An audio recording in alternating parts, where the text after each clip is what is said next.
Selamat pagi pemirsa. Di negara yang majemuk seperti Indonesia, Pancasila sebagai ideologi negara seharusnya sudah final. 5 sila yang disusun dan dirumuskan para pendiri negeri ini pada puluhan tahun lalu menjadi pelita yang menerangi dan memandu kehidupan bangsa ini. Pemirsa, nilai editorial Media Indonesia di hari ini Kamis 1 Juni 2023 dengan tema Eling dengan Pancasila bersama saya Leonard Samosir. Dan Anda semua para pemirsa bisa ikut menyatakan pendapat Anda dengan menelepon nomor telepon 021 583 99 100. Dan pemirsa, pagi ini telah hadir bersama saya anggota Dewan Redaksi Media Group Nunung Setiani. Mbak Nunung, selamat pagi. Pagi Leo. Sehat-sehat Mbak? Sehat, terima kasih. Ini pakai baju merah dan mestinya putih ya, karena kan kita bicarakan Pancasila. Maksudnya ya. Merah dalamnya putih begitu ya? Iya, tapi tetap saya yakin di dalam Mbak Nunung pasti juga jiwanya Pancasila begitu ya? Yang penting jiwa dan semangatnya begitu ya, Leo ya? Jiwa dan semangat dan pengamalannya seperti apa ya? Betul. Kita akan melihat nanti editorial seperti itu Mbak Nunung dan pemirsa, tapi sebelumnya kita akan lihat dulu ada beberapa berita yang dipilihkan teman-teman produksi kali ini dari mediaindonesia.com karena tanggal merah ya Mbak Nunung ya. Koran fisiknya tidak ada. Kita lihat ada beberapa berita. Yang pertama ini terkait dengan pemilu 2024. KPU dorong masyarakat tidak golput saat pemilu 2024. Ini apakah sesuatu yang memang setiap menjelang pemilu selalu ada Mbak Nunung, atau jangan-jangan ada indikasi bahwa kemungkinan akan ada golput, atau jangan-jangan yang golputnya bisa jadi banyak? Bagaimana Mbak Nunung? Yang pasti selalu akan ada orang yang tidak memilih begitu ya Leo ya. Karena itu hak ya? Bukan boleh. Kewajiban kan ya untuk memilih ya? Betul. Iya, tetapi akan lebih baik sebenarnya kalau orang memilih karena itu menentukan masa depan kita sendiri juga begitu kan. Kalau zaman Orde Baru dulu kan orang separuh ditakut-takutin gitu kan. Kalau tidak memilih, sudah itu tidak ikut serta dalam pembangunan dan segala macam. Dan bukan hanya ditakut-takuti untuk memilih, Mbak, harus memilih salah satu loh. Oh iya betul, harus memilih salah satu. Tidak usah disebut ya. Sekarang kan tidak begitu lagi gitu. Jadi orang punya hak untuk memilih gitu kan. Hak begitu seperti Leo katakan ya. Tapi akan lebih baik memang kalau kita memilih, tidak mengabaikan hak kita untuk memilih gitu. Jadi sekarang kampanye juga dilakukan oleh KPU untuk memilih ya. Untuk memilih. Untuk para pemilih menggunakan hak pilihnya.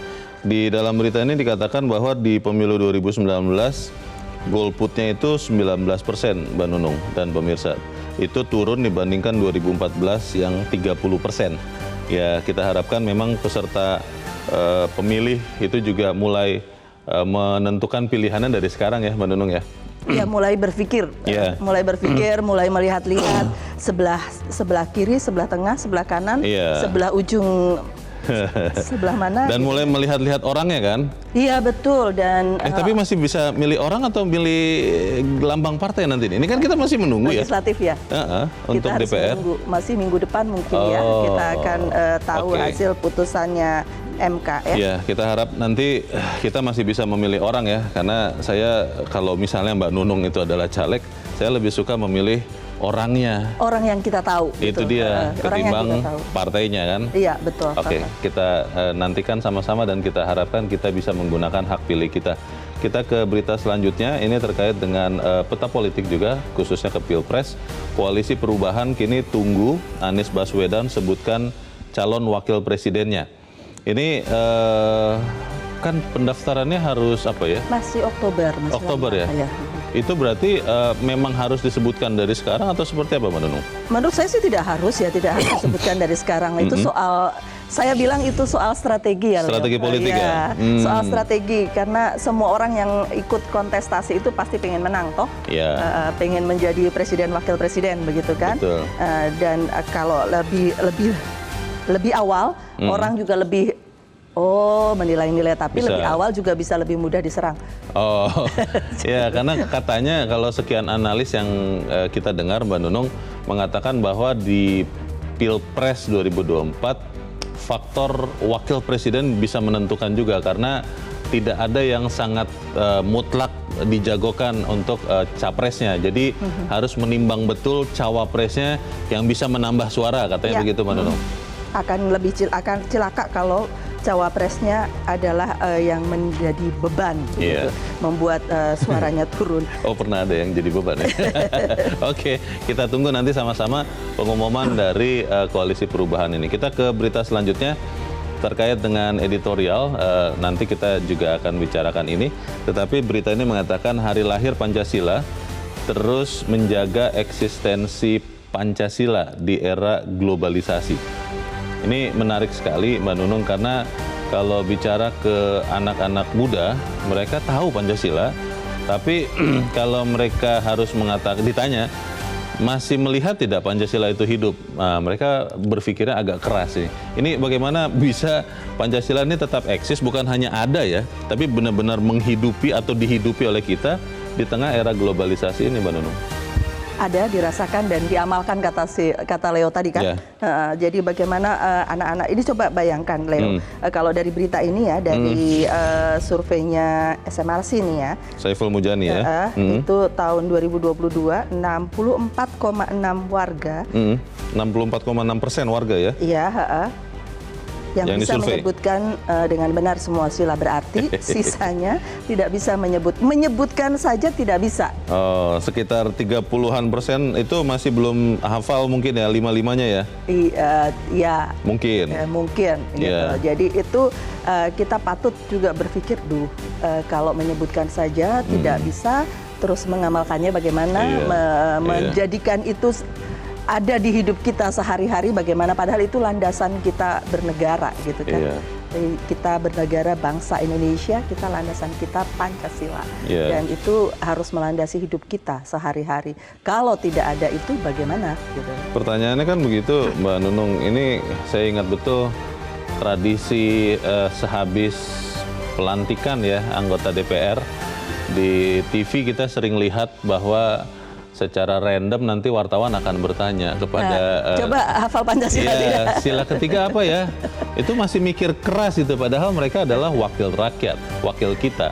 Bagaimana kemudian kita bisa menghidupi Pancasila ini? Ini pertanyaan besar, karena banyak sekali juga ajaran-ajaran lain dari luar kan, Mbak Nunung ya? Iya, dengan makin banyaknya segala budaya, segala ajaran, kalau Leo tadi katakan ya, pengaruh dari luar itu begitu besar.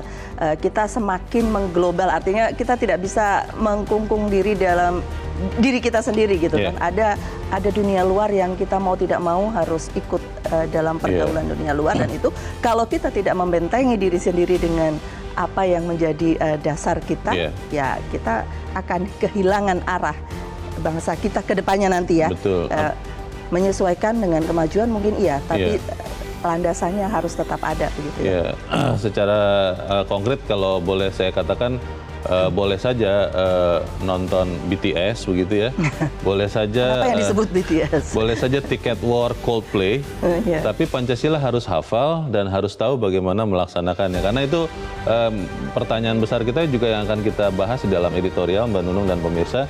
Editorial pada hari ini persis hari lahirnya Pancasila, diberi judul Eling dengan Pancasila. Eling ini artinya ingat ya, Mbak Nunung ya? Masih ingat pemilu yang dulu?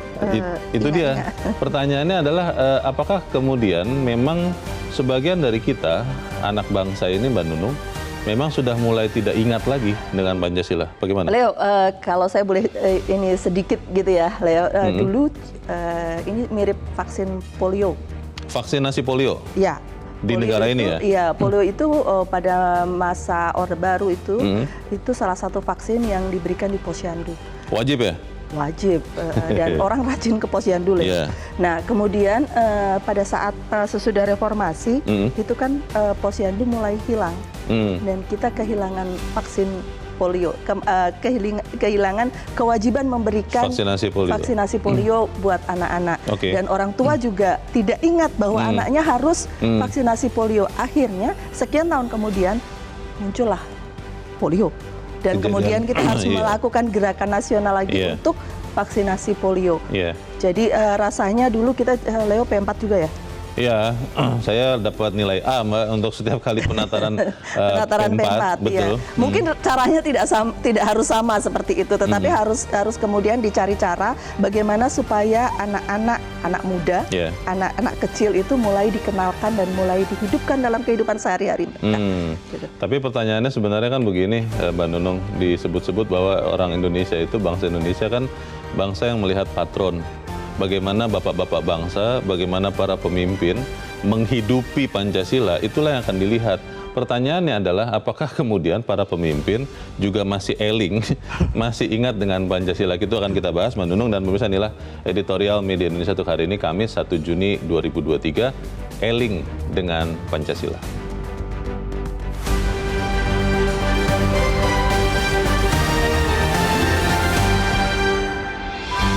Eling dengan Pancasila.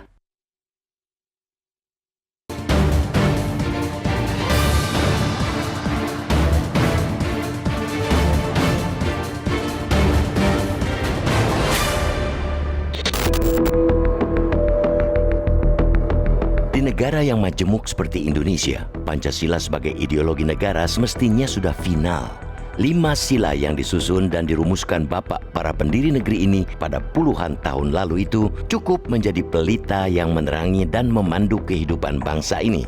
Kehidupan menuju masyarakat adil dan makmur seperti yang dicita-citakan pada butir penutup.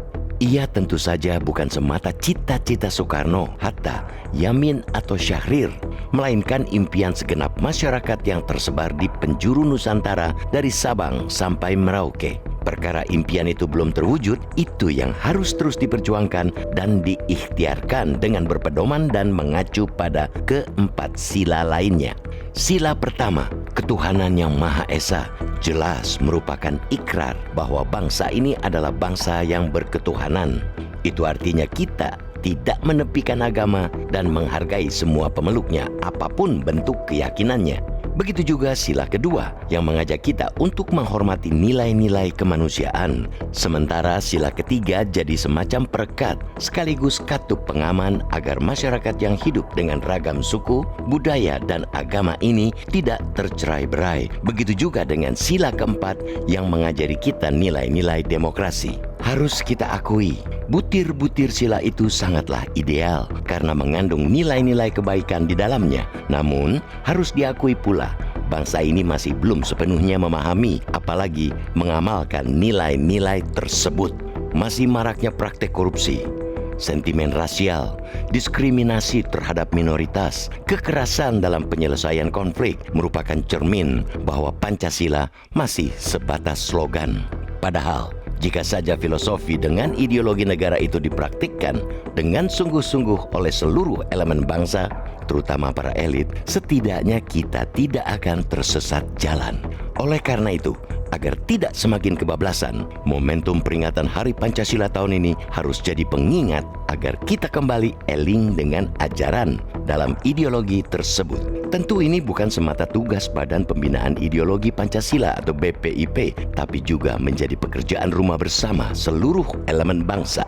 Para elit dan tokoh politik sudah seharusnya berada di garda terdepan. Mereka harus menjadi contoh dan teladan. Bagaimana rakyat mau patuh jika perilaku para elitnya justru jauh dari nilai-nilai Pancasila? Bagaimana masyarakat mau mematuhi hukum jika para elit yang seharusnya menjadi penjaga keadilan malah kong kali kong mempermainkan aturan? Masih terlalu banyak praktek lancung di negeri ini untuk disebutkan. Begitu juga tindakan-tindakan diskriminatif yang jauh dari rasa keadilan, baik di bidang ekonomi, sosial, maupun politik, yang hingga hari ini masih terjadi. Tentu tidak boleh berputus asa. Jalan kebaikan, bagaimanapun terjalnya, harus terus diperjuangkan dengan bahu-membahu dan bergotong royong. Perbedaan politik sah-sah saja dalam alam demokrasi, namun prinsip dan tujuannya haruslah seiring sejalan dengan nilai-nilai yang terkandung dalam Pancasila, terutama keadilan sosial bagi seluruh rakyat Indonesia sesuai sila kelima, bukan segelintir individu maupun kelompok. Pancasila harus tetap hidup dalam relung jiwa bangsa Indonesia.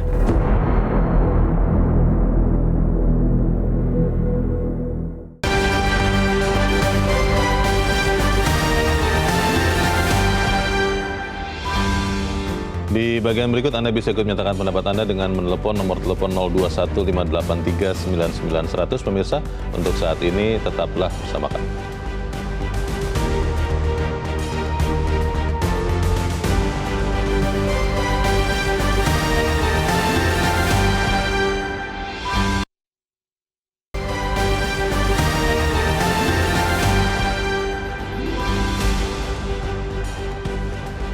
Terima kasih Anda masih bersama kami di Editorial Media Indonesia. Mbak Nunung, menarik tadi ketika Mbak Nunung mengingatkan kita akan vaksinasi dasar polio ya.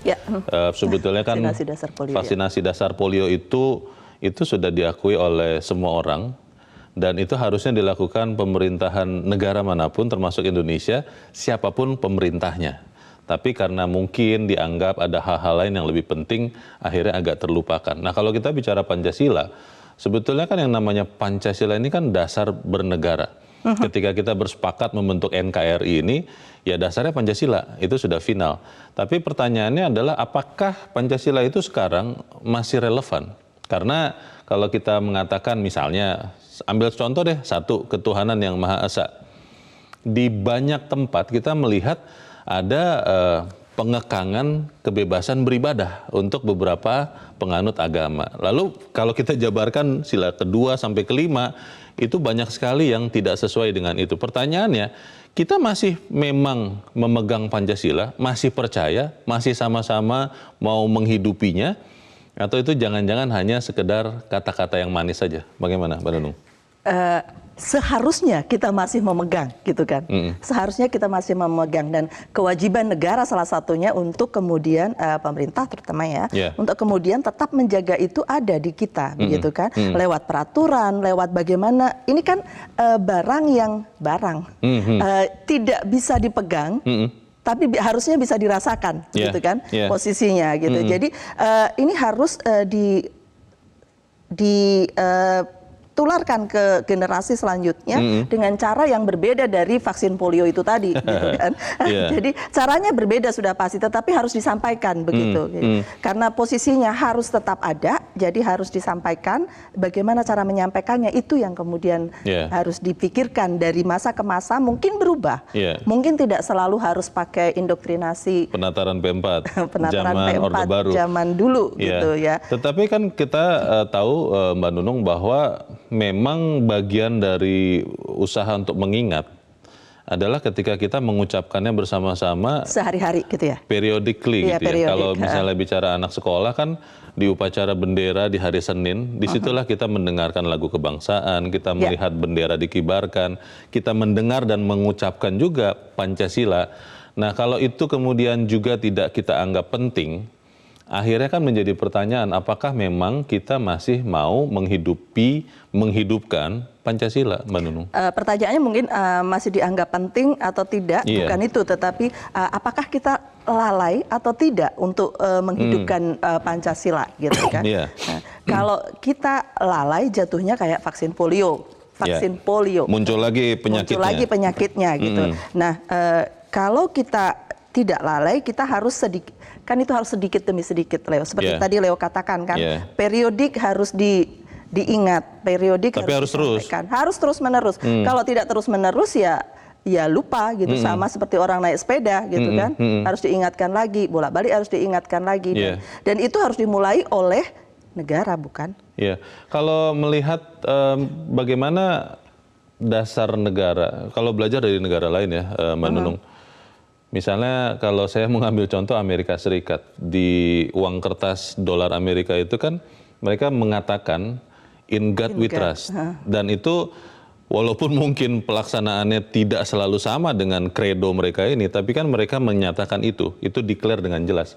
Nah, kalau kita melihat kenyataan kehidupan bangsa Indonesia sekarang, apakah memang seperti yang dijabarkan di dalam 5 sila Pancasila itu, atau memang banyak yang menyimpang sehingga akhirnya terutama anak-anak muda ini kan lebih apa adanya ya. Kalau kita kan orang tua ini kadang-kadang ada apanya begitu, karena ada sesuatu yang kita harus jaga atau ada kepentingan lain, kita cenderung akhirnya tidak jujur. Tapi kalau anak-anak muda kan jujur. Nah, pertanyaannya apakah memang karena tidak selalu apa yang dikatakan di dalam Pancasila itu terlihat di kehidupan sehari-hari yang membuat kemudian akhirnya banyak orang atau 30% tadi hasil survei tidak ingat lagi 5 sila Pancasila itu, Mbak Nunung. Iya, tadi seperti saya bilang tidak bisa dipegang, tetapi kan harus bisa dirasakan, harus bisa dirasakan itu sesuatu yang harus dipass on dari generasi ke generasi, harus disampaikan setiap kali, harus diberitahukan setiap kali, jangan cuma ketika ada konflik antar umat kita baru bicara soal ketuhanan yang Maha Esa. Yes. Keadilan sosial juga. Iya. Bagaimana berperi kemanusiaan, bagaimana persatuan gitu. Tapi paling tidak itu jauh lebih baik bahwa ketika ada masalah kita ingat bahwa kita ini sebenarnya orang yang harus bertoleransi, harus bersatu sebagai sebuah bangsa gitu kan. Paling tidak itu gitu. Tetapi kan nggak bisa begitu juga gitu kan. Harus lebih dari sekadar mengingat hanya pada saat ada masalah. Iya. Kalau kita bicara tadi berita kita itu tadi Leo yang hari lahir Pancasila terus menjaga eksistensi Pancasila di era globalisasi. Ini ada survei juga dari Infit. Bayangkan 83,3% siswa sekolah menengah atas menganggap Pancasila bukan ideologi permanen. Bisa diganti. Dan bisa diganti. Ini semoga, ini saya ketika membaca survei ini, Mbak Nunung, saya terus terang berharap bahwa survei ini belum reliable ya. Saya tadinya berharap bahwa jangan-jangan samplingnya tidak bagus atau metodenya mungkin errornya besar begitu ya. Tapi kalau kita asumsikan itu survei benar, ini berarti bahaya juga ya. Harus dilakukan sesuatu gitu kan. Iya, bahaya artinya sekali nih. 83% menganggap Pancasila bisa diganti. Bisa diganti. Gitu. Ini artinya bagaimana nih, Mbak Nunung? Ya, artinya satu mungkin ada bagian kegagalan kita untuk kemudian menghidupkan nilai-nilai Pancasila itu di kalangan anak muda. Itu satu hal. Sehingga muncul rasa seperti itu. Yang kedua, saya tidak tahu apakah kemudian kehidupan bisa begitu berubah sampai kemudian kita mengganti Pancasila. Landasan ideologi kita. Ya, memang kalau kita bicara ketuhanan yang Maha Esa, kemanusiaan yang adil dan beradab, ini sekalian kita sebutkan ya, supaya kita Persatuan Indonesia, kerakyatan yang dipimpin oleh hikmat kebijaksanaan dalam permusyawaratan perwakilan, keadilan sosial bagi seluruh rakyat Indonesia. Akhirnya kan kalau kita melihat di kehidupan sehari-hari, Mbak Nunung, memang menjadi pertanyaan apakah memang Pancasila ini ada di Menara Gading yang jauh dari kenyataannya, atau memang dia akan tetap hidup sehingga kemudian anak SMA ini mengatakan itu bisa diganti. Iya, kalau lihat seperti itu mungkin jatuhnya adalah tidak benar-benar ada di kehidupan kita gitu kan. Belum benar-benar hidup. Belum benar-benar ada di kehidupan kita. Karena apalagi kayak gitu. Kita baru ingat kalau ada masalah. Kita baru sadar ketika anak-anak muda berubah. Tiba-tiba berubahnya begitu besar gitu. Kita baru sadar gitu. Itu sudah sekian tahun lewat ya. Jadi harus dilakukan sesuatu. Apakah kemudian kita merasa ini kan warning atau peringatan yang sangat serius ya. Hampir 90% responden survei anak sekolah menengah atas menganggap Pancasila bisa diganti, ya itu hanya pendapat mereka saja. Mereka belum tahu kehidupan, mereka tidak lama lagi akan berubah juga pikirannya.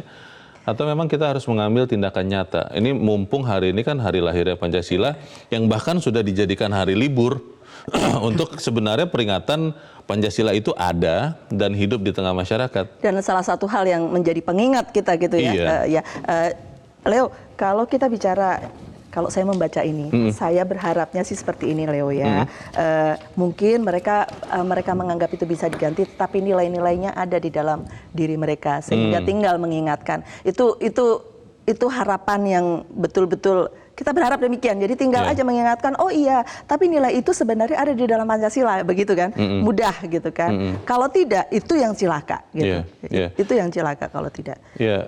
Saya teringat dengan sekian waktu yang lalu, Mbak Nunung, dampak dari politik praktis itu membuat anak-anak yang bahkan di usia SD yang memang jati dirinya berbeda terutama soal kepercayaan, tapi mereka bersahabat sampai akhirnya tidak lagi bersahabat karena ajaran dari orang tuanya. Orang tuanya mengatakan temanmu itu berbeda keyakinan, jadi kamu tidak usah berteman dengan dia. Dan ini bukan hanya cerita, ini kisah nyata yang saya lihat sendiri, Mbak Dan Nunung. itu berawal dari perbedaan politik. Politik. Nah, ini kan kita mau masuk ke tahun politik 2024. Apakah memang artinya kita benar-benar melihat perbedaan itu adalah alasan kuat untuk memusnahkan satu sama lain, atau kita memang benar-benar bisa bilang bahwa Indonesia ini negara demokratis yang ketika berbeda tidak membuat kita saling memusnahkan, Mbak Ya, Nunung?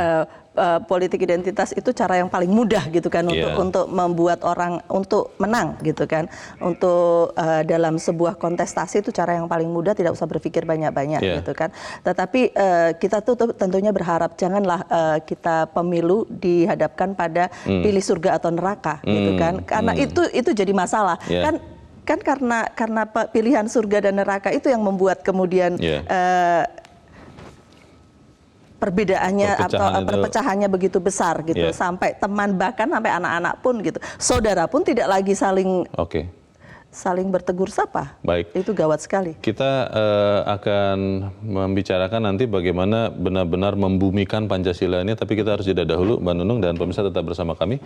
Editorial Media Indonesia akan kembali selesai headline news pukul 7 waktu Indonesia Barat.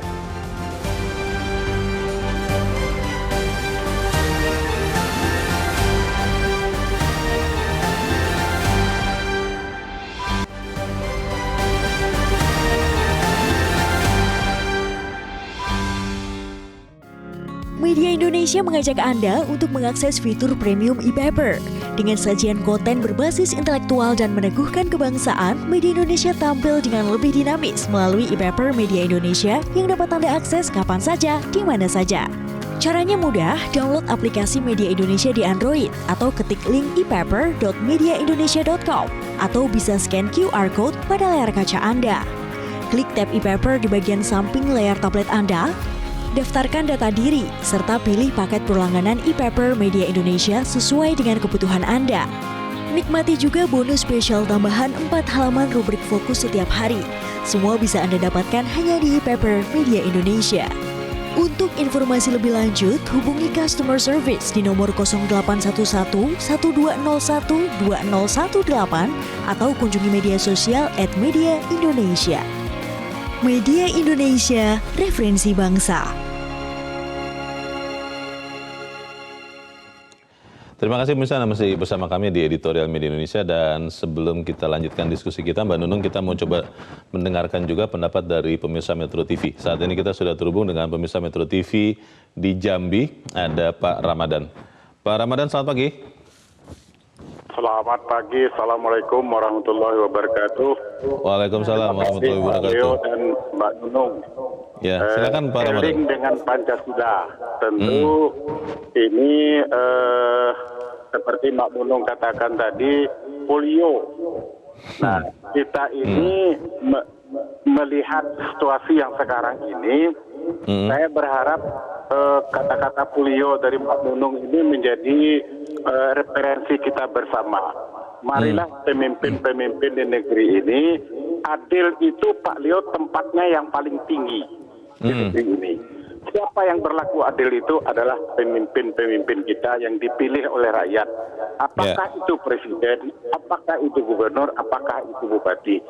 Tolonglah bapak-bapak yang memegang yang dipilih oleh rakyat ini untuk menyampaikan dan berperilaku seperti yang diamanahkan oleh Pancasila itu.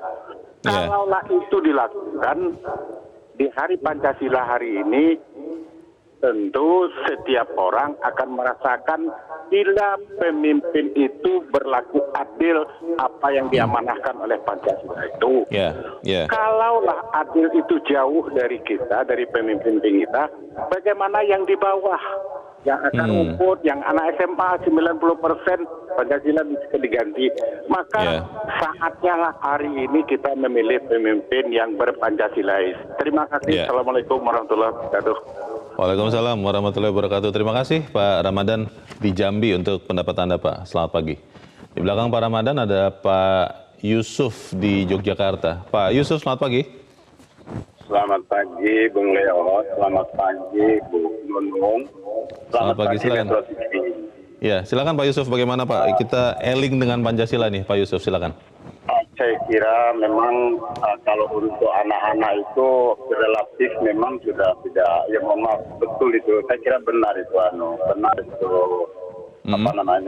penelitian tadi.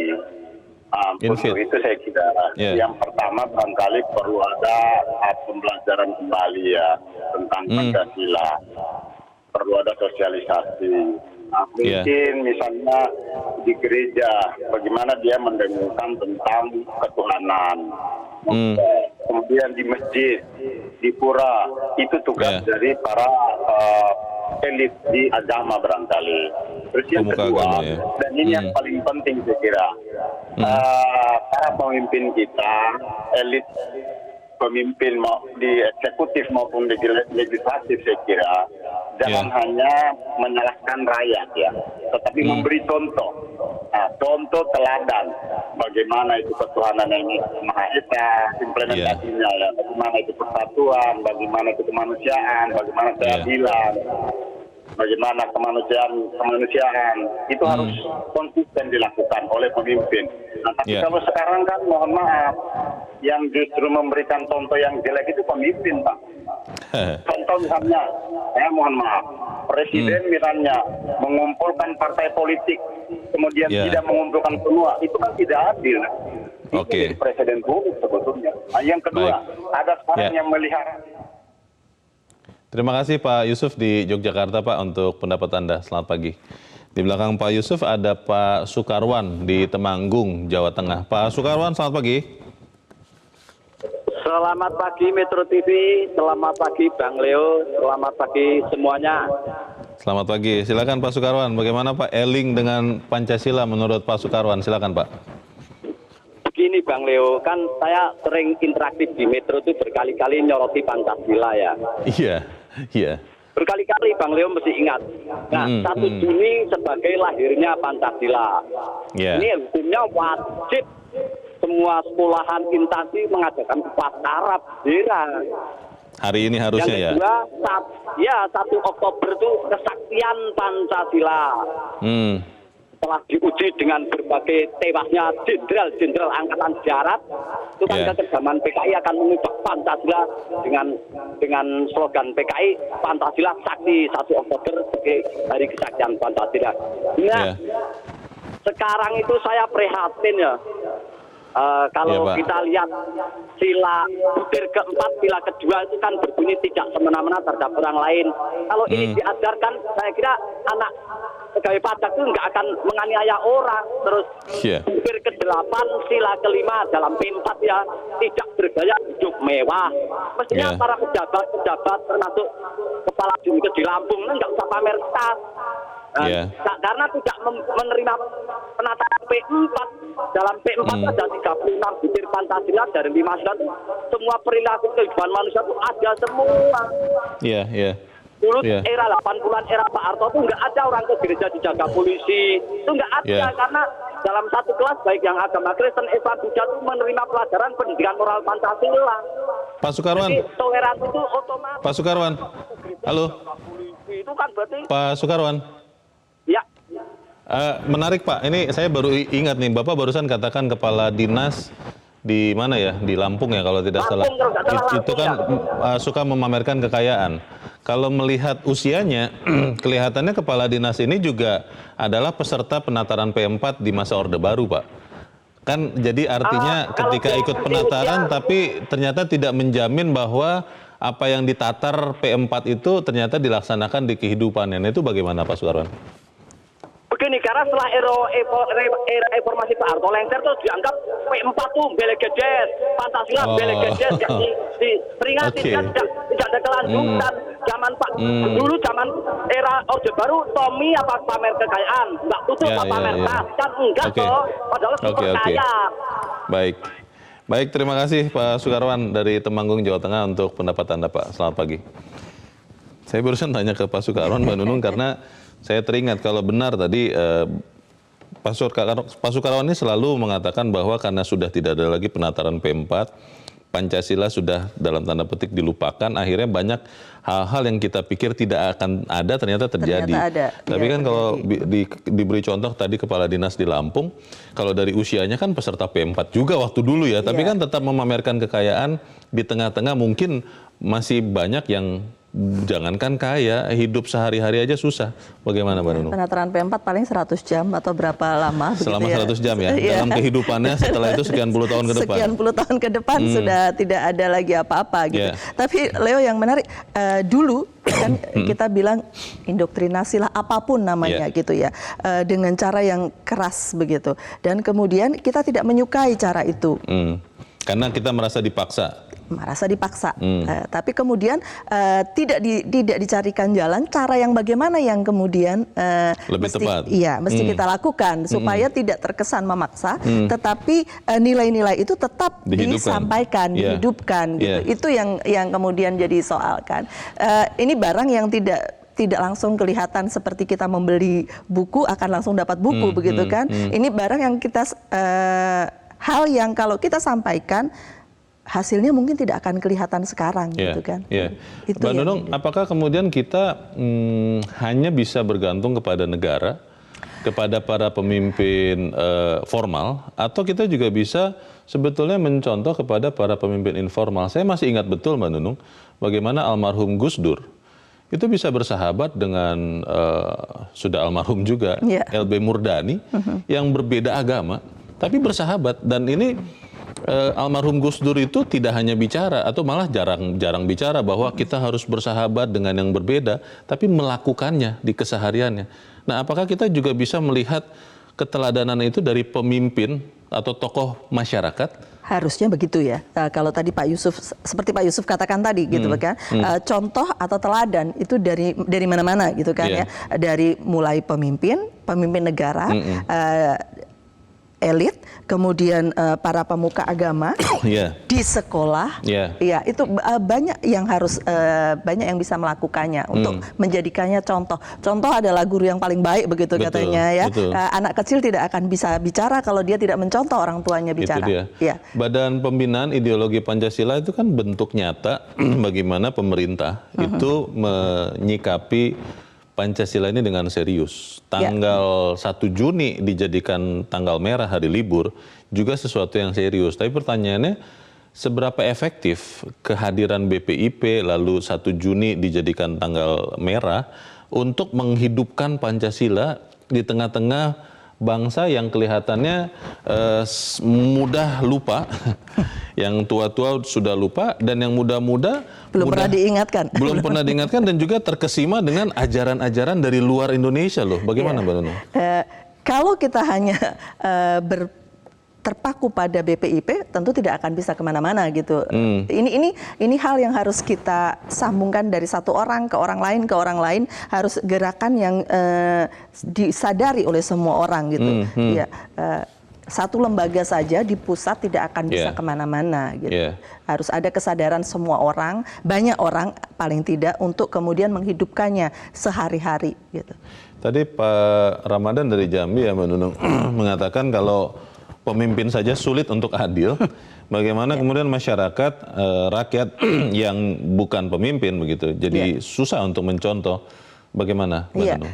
Karena seperti Leo katakan sebelumnya, waktu kita di luar tadi, tidak cuma sekedar soal agama begitu kan, ini soal bagaimana membagi kue kesejahteraan gitu. Itu juga hal yang kemudian ada di dalam Pancasila gitu kan, dan itu yang jangan lupa itu kalau itu juga dicontohkan tidak baik, tingkah laku korupsi, tingkah laku tidak peka, tidak mau saling menolong, itu juga salah satu hal yang harus kita sadari, itu akan lama-lama tergerus gitu. Kalau kita melihat efektivitas tadi ya Mbak Nunung, BPIP, lalu juga pemerintah kan melakukan berbagai upaya untuk menghidupkan Pancasila. Kalau misalnya itu kita lihat belum efektif, apakah kita masih bisa berharap kepada sesama kita sendiri, kepada komunitas masyarakat madani yang memang menghidupkan Pancasila ini? Ada teman saya di Bogor, dia menghidupkan komunikasi lintas iman. Itu dilakukan terus. Tapi kan memang gaungnya mungkin tidak terlalu besar ya. Ini bagaimana kita tetap menghidupkan nilai Pancasila ini apapun yang dilakukan negara atau pemerintahan ini? Harusnya memang ada ya, harusnya memang mesti ada partisipasi dari kita semua. Seperti tadi Leo katakan, Pak Soekarwan selalu bicara soal Pancasila gitu. Kalau ada banyak Pak Soekarwan di Indonesia ini, sekian banyak Pak Soekarwan memberikan contoh, memberikan teladan, dan menjalankan dalam kehidupan sehari-hari, sudah pasti kita tidak akan kehilangan. Paling tidak kalau kita bicara orang tidak hafal sila-silanya, 5 sila itu, asalkan orang memahami intinya dan kemudian melakukannya, itu sesuatu menurut saya itu baik gitu. Ya. Saya teringat karena tadi ada survei Infit yang mensurvei anak SMA. Pada saat dulu saya SMA, Mbak Nunung, saya ingat betul dulu kan ada mata pelajaran namanya Pendidikan Moral Pancasila, PMP. Mbak Nunung pernah juga ya. Kita tidak terlalu jauh usianya. Nah, di dalam ujian setiap ulangan itu, Mbak, itu waktu itu pilihannya pilihan ganda ya. Kita memilih jawaban dan selalu mudah sekali untuk mendapat nilai bagus sekali di nilai ujian PMP ini. Kita pilih yang ideal. Jadi pilihan A, B, C, D kita pilih yang ideal, meskipun yang ideal ini tidak kita lihat di luar ruang kelas. Nah, jangan-jangan karena itulah kemudian 80 sekian persen tadi responden siswa SMA yang disurvei Infit mengatakan ideologi Pancasila ini tidak permanen, bisa diganti. Ini kan karena dia tidak melihat kenyataannya sehari-hari. Dia hanya melihat bahwa itu ada di pelajaran, jadi di Menara Gading begitu kan. Jadi jauh sekali dari kenyataan. Kalau kata anak muda, teori aja. Omdo katanya, omong doang. Ini bagaimana nih Mbak Nunung? Kita bisa mengatasinya tidak ini? Sama seperti tadi saya katakan kan, gitu kan. Orang bisa tidak hafal, orang tidak bisa menyambungkannya, tetapi asalkan dia melakukannya sehari-hari, ada dalam dirinya, itu lebih baik menurut saya dibandingkan kita hanya hafal tapi tidak melakukannya. Mengindoktrinasi kan menjadi sesuatu yang tidak populer di alam demokrasi. Memberikan contoh mungkin lebih baik daripada indoktrinasi. Itu dia. Tetapi kan kita tetap memang harus mengucapkan Pancasila ini secara berkala, terus-menerus. Itu salah satu hal yang bisa dilakukan, paling mudah dilakukan. Paling tidak ada di kepala kita terus-menerus bahwa kita harus menjaga persatuan, begitu kan?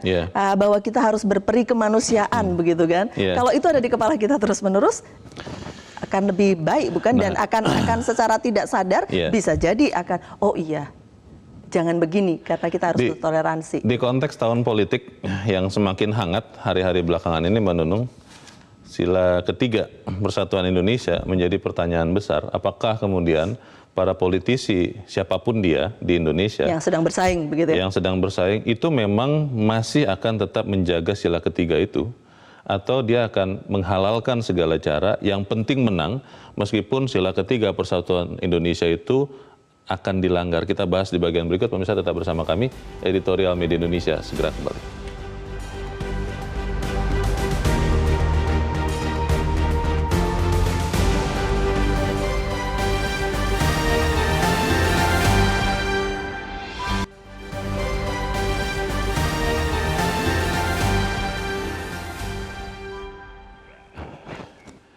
Terima kasih pemirsa, Anda masih bersama kami di Editorial Media Indonesia dan kita ada di bagian akhir dari diskusi kita pagi ini. Mbak Nunung, mengingat sekian pengalaman pemilu ya, yang berbahaya untuk memecah bangsa ini, apa yang kita bisa pesankan kepada para politisi dimanapun dia berada? Jangan ulangi lagi yang seperti pemilu yang lalu. Supaya kemudian persatuan Indonesia sila ketiga Pancasila ini tidak ditabrak, Mbak Nunung.